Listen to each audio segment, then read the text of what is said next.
So, hi and welcome. Thank you for taking the time for doing this interview. Could you introduce yourself, please? Sure. My name is Diane S. I'm a longtime resident of Leonia, New Jersey. I've been in Bergen County for most of my life. Okay. Um, And how does the LGBT community relate to you? well, to be honest with you, I can't find an LGBTQ community very easily in Bergen County. So if you're asking me how does the community relate, when I find it, I'll let you know. Well, this is my roundabout way of asking: Are you an LGBT person, or are you an ally? Allowing people, being sensitive to allow people to answer whatever way they want to answer. Okay, well, to answer the question, then, I'm an out lesbian. I've been with my partner for over 40 years. We have two daughters together, and, so if that is, I don't know if that answers your question or not, but Yeah, that answered the question. And that just helps people understand who they're talking to, um, or listening to, excuse me. So so my major question, and really the only question I really want to talk about, is what are your thoughts on the fact that there's no LGBT center in Bergen County? I think that living in Bergen County, if you're out or not out, LGBTQ plus person, you have a really difficult time finding those people that can support you, or that you can be comfortable with asking questions around things like legal issues or adoption or health issues or finding a doctor that might be LGBTQ plus, or just feeling comfortable even getting resources, because there's no central place that you can go, and even in your outreach you don't know what kind of reception you're going to get if you're outreaching, say, directly to a Bergen County office. I mean, you could get someone who's very open, or you could get someone who isn't, and that was proven very clearly with that clerk in Kentucky. I mean, I think we need some place where LGBTQ people plus people can be comfortable going, getting resources, meeting other people who, without worrying about stigma or being treated in a way that makes them feel less comfortable in their own home, in their own home community. Okay, thank you. And I know I was saying this is the only question, but I really think I think everyone needs to hear about your history as being an activist and being such a force in the community. You can just tell people who you are and like what you've done and all the different committees you created and currently have. If you can talk about that, that would be really appreciated. All right. Well, right now I'm president of Northern New Jersey now. I'm co-chair of the North Jersey Sierra group. And I've organized and created the Resistance Cafe, which is a kind of a safe place for activists who need to regroup and recharge. I've worked closely with a lot of different environmental and women's feminist organizations, to put together a lot of different types of alliances between groups. They're very big on intersectionality. So one of the other organizations that I put together, which is mostly mostly on social media, is the North Jersey Green Alliance. I'm very active in that. I've worked very closely with a lot of different coalitions and groups. One example is a film screening that we're putting on this Saturday night. Focuses on women in indigenous communities, and the impact that corporate polluters have on them. And we have a panel, includes a representative from the Ramapo Lenape tribe, who is going to be one of the people on the panel. Focuses on women's health and family health, and how it's impacted by corporate pollution in their communities, environmental justice in their communities. I'm also very big right now on trying to get more youth involved, and that's a whole other issue, especially when it comes to LGBTQ plus youth. I find it's funny, but on social media, when I go on and try and get involved with LGBTQ plus on social media, they're very little hesitant to do that, because again, even on social media, they don't know if they're going to be comfortable. People are not comfortable, or they don't want to go out of their own silo. I mean, there's one particular social media group that's geared to lesbians that gets very affronted when I try to post something about another issue that maybe or may not connect to them, like an environmental issue. I'm not talking about, posting a lot about the Orange Menace or anything, but, when you're talking about even just talking about environmental issues and women's health, they don't really want you to post that because it's not focused on where they're at. And that says something. If people don't have even a safe place on social media that they can connect, they're limiting themselves just meeting other people who will like themselves, so they're not going beyond that to take action on issues because they just need a safe place to be just focused on that part of themselves, and it means we segment ourselves. Yeah. So I really think, when I look at all of this, it's like I want to get more people involved in action. Even in my own town, this was not last past year because of COVID, but the year before that, we had the first gay pride flag raising in our town. And we had people come, but we had people come from other communities as well, but not as many as I would have liked. Because again, people, you don't hear, there's no central thing.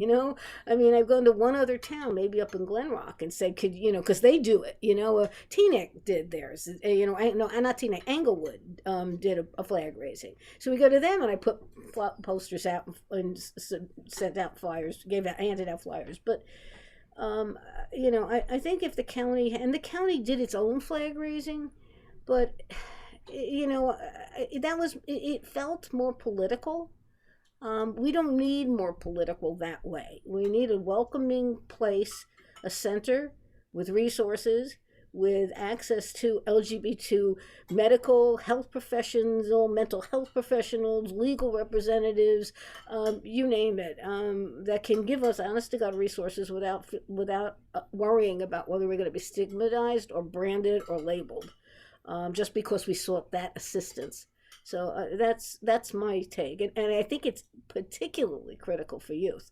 I mean, I don't know if your own experience with activism, because I know you're active. I don't know if your own experience with this is the same, but for me, trying to get youth involved in any kind of action is really difficult. And LGBTQ youth, it's even more difficult because they're at that place where if they're in their community and not totally out, they're definitely not going to go out and take a stand because it makes them less active because they're more afraid of being visible, and they don't know how they're going to be perceived. So one way I think that we can even have mentorships, a little bit stronger mentorships, and I know there are organizations that do this, but they're little silos unto themselves. Yeah. Like New Jersey Buddies, it does good things. The Rainbow Cafe does good things, but they're by themselves in their little segmented places. They need to have a central place to become intersectional, to build strength. So anyway, sorry, I didn't mean to go off. No, that's perfect. That's what this is here for. Yeah. And and it's, I think, from my take, there are people that have their own issues and their own little silos, and that's beautiful and that's great. So it's like double-sided. I'm trying to make it aware to people that services aren't important until they're important to you. And if you don't need them now, that's great, but you need a safety net. You need a place in society where if God forbid, COVID happens out of the blue, or God forbid, you need to go to a doctor or a lawyer or something, just because you don't have it now doesn't mean you're not going to need it. And it's to be expected. People are not going to make those connections, but I think it's the county's duty to make this available for people. And this is what this is born out of, is that, we are here. I'm trying to connect those dots for people so they can see that need. So thank you. And then No, also one other thing really quick, I don't mean to manipulate your time here, that's it. but I'm learning each interview. I'm learning about our community. I'm learning from our people. And I realize we don't have any repository of stories, or our culture, or our nothing for us. And we don't know the people who did the work. We don't know who opened the first GSA summit in the schools, or who did the gay lesbian activist group. We don't know who they are. We didn't know they exist. So for younger people, or anyone that's out there saying, I want to do this, it's a daunting and it's a lonely thing to be doing. But to know that there's a history and not have that just forgotten over and over again. It's really sad. And it's also important. I want people to know your name. I want people to Yeah, know what you've done. I want people to understand, and to have it kept somewhere so when it's time they can learn and pick up where you left, kind of a deal. yeah, I appreciate that. I think the biggest challenge in all of this is that the county needs to see that they need to have a responsibility to people who pay taxes to the county. I think that's the biggest challenge. I mean, I'm talking from the perspective of an activist, and it lends itself more to a nonprofit head frame. But really, we each of the offices in the county, every one of the county offices in some way has a mission to serve LGBTQ plus, even if they don't articulate it, because we pay taxes and we live in the county. They do have a mission to serve us. Yeah. So so it makes total sense to me to be able to take pieces of those different departments and put them together. Yeah. Find, I mean, really put them together in a central place for LGBTQ plus. Yeah. Um, And then that, we need less alphabet though. that This is I, getting too long. I support people, identifying and being a part of this extended growing umbrella. But for purpose of here, I just say LGBTQ because it would, it's very cumbersome to keep Yeah, going. But it's not to say that they're not important and their fight is not valid and all the yeah. different components. But Well, they are us. It's just that yeah, we're getting a lot more inclusive, which is a good thing. yes, exactly. Um, yeah. Yeah. So, and And the county should as well. Let's put it that way. yeah. And I So, just lost my train of thought. I'm But sorry. no, it's fine. No, it's fine. Um, but yeah, I mean, it's to get. I think. Oh, this is my point. Is with getting the county to see that we are, members of society, and because I think that's the history of LGBT people is that we're ignored. We're not seen as value or that we exist or that we have a need or anything. We're sort of like, this is the fight we have to do, and yours is not important, kind of a feeling. And then I think we've internalized that as a culture, and we apologize just for our existence. And it's like, hey, I'm being physically beaten, but it's okay, it's all right, I'll deal with that. Let's hear about your issue first, So I think part of the fight is awareness, and that's what I'm trying to do. Is like, not just for the macro for the people on the outside, but for our own community to say, hey, we have a right and we have needs, real needs, and there should be a place that allows that to exist. Well, you make a good point when you bring up the issue of, say, for instance, domestic violence, Yeah, because there is no place in this county at all for someone who is an LGBTQ person who is experiencing some form of domestic violence. There is no place to go.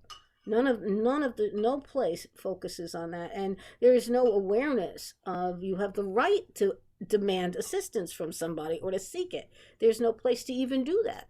yeah, Um, you yeah. know, Also, it's like because people look at the numbers and they look at statistics and they don't include us in those numbers, right? So we have to fight suicide, and especially teen suicide. We have to fight addictions and mental health. But if you look at our population, we we have higher numbers of suicide, of depression, of addiction. And so it's like in that sense, there's a disconnect. yeah, They're not really seeing, well, how many people are being sexually assaulted or have domestic violence or suicidal or addictions or mental health in the LGBT community, because a large, like when I talk to professionals, I'm like, you're dealing with LGBT people. You're just not counting them. yeah, You're going to the homeless youth, that's an LGBT issue. 40 yeah, to 60% of homeless youth is LGBT. So you're looking at it, homeless youth, as individual families that are broken down. And I'm looking at it, it's a cultural issue. If you have almost half or more than half of that population is LGBT, that's your culture that's broken down, you yeah. know?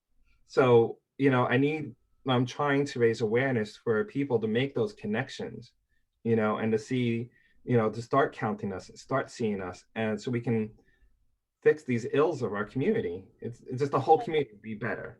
we there's a lack of awareness that LGBTQ crosses all ethnicities, all colors, all religions. There's a lack of awareness of that. So when we start to talk about high percentage of people that are getting COVID as people, with people of color, no one's saying, well, what percentage within those people of color are actually LGBTQ?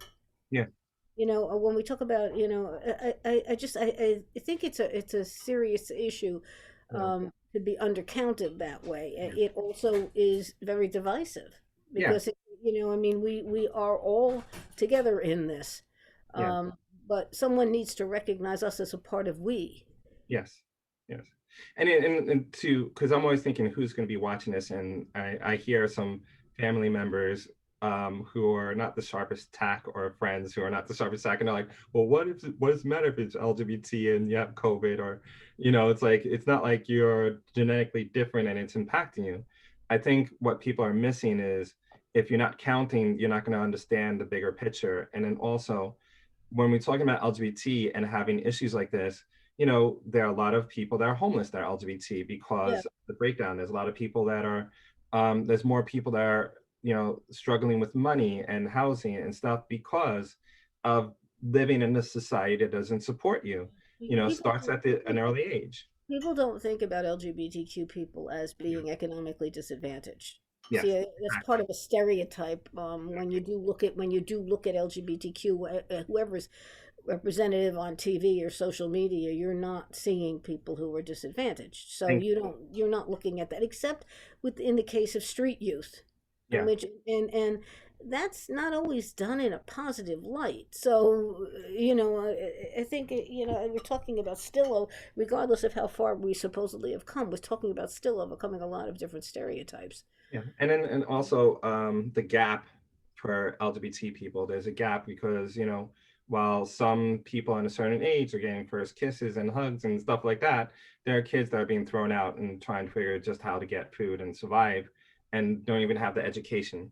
So they're behind in education. Never mind social points in their life, developmental points. So there's a big gap in just across the board for I'd say like 90% of LGBT people. So even people that are, oh, I came from a very great background, there's no problem, which I'm hearing a lot of people saying that. I'm like, really? So when did you come out? And what was that like living a double life for 20 years of your first, Right. 30 years of your beginning of your life? So yeah, And then you have to look at it from the other end. Think about the seniors. exactly. When you're looking at, there are, not to say that LGBTQ do not have family units. I mean, I'm not saying that, but there's more of a likelihood in our community to have seniors be alone Yes, without support, yes. for a variety of reasons. But that's another thing that's often overlooked. That's Thank you. And I keep on reminding people because they keep saying we need a center for the youth. I'm like, we need a center for the entire community, Yeah. from seniors, for people who are coming out in their 30s or 20s. It's just everyone has an issue, and it's not just about children. It's, of course, children are important, but seniors are valuable, just across the board. Um, I can talk to you all day, and and we talk a lot together when we talk. Yeah. I'm just looking at the time. I want to get the next interviews in. Okay. Um, so I'm just going to give you a few minutes to say if there's any questions or any other points you want to bring up before we close. Is there anything you No, want? I'm totally good. I applaud what you're doing and what the purpose of this video is. And I hope that the people in the in county government see that, and see that this putting together a center like this is much more relevant than putting up a rainbow flag in the county court, in the Yeah, county plaza. not enough. Yeah, it's not enough. Yeah. All right, and so you are aware that this is eventually going to be made public and live on a web page, and you give consent to that. For and sure. and you feel comfortable with everything you said. Hmm. You're okay. And lastly, at any given time, if you feel like you need to um want to take this down for any reason, you don't have to have a reason, just contact me, just allow Okay. me enough time to do so. No Okay. problem. Thank And you for doing this, Anthony. thank you, and thank you for being amazing and such a needed a needed person, visible person in our community. Thanks. I appreciate that. Well, I appreciate you, and I just, I'm trying to let people who are coming up here thank you for having the courage, and thank you for being visible in our community and existing, because every one of us is very important to have here, and you're just by being you, you're helping others. Yeah. Well, that's the point, right? Exactly. So I'm going to end the video.